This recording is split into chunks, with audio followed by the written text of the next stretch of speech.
So this is just a quick note that I wanted to make. This was from the Open Archives Initiative 7, OAI 7 in Geneva. And what I found really interesting is OAI has very much been repository focused over the years, and I wrote an article a while back with several people in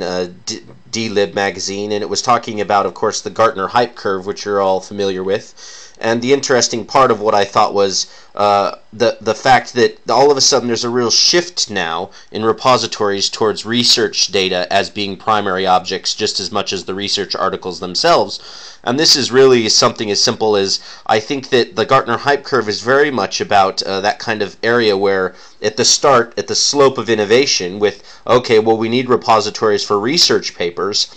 That was our kind of primary perceived value of what we thought we could achieve. Of course, then we dipped down, and the article I wrote was about the trough of delusionment, about where we were getting, and how eventually, in between 1 and 2, up to the plateau of enlightenment, is the exciting bit where actually what we have is a transition where it moves from the primary perceived value, being research papers, PDFs, so to speak, or Word documents, into the secondary real value to number 2, where it's actually research data sets as the primary object. So Excel spreadsheets and other types of database-based graph format.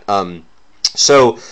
hopefully in the future we can actually see this transition, and hopefully by the time we get to OAI 8 we'll have seen us pull through the trough of delusionment up into the plateau of enlightenment, because we realize is that the secondary real value, the value that we're coming to realize, is that it's all about data now. So that's kind of one of my big conclusions for OAI 7, and the fact that I think we're finally seeing a shift of understanding what we were really trying to get at with repositories and using the web was actually about the research data as the real value. Of course,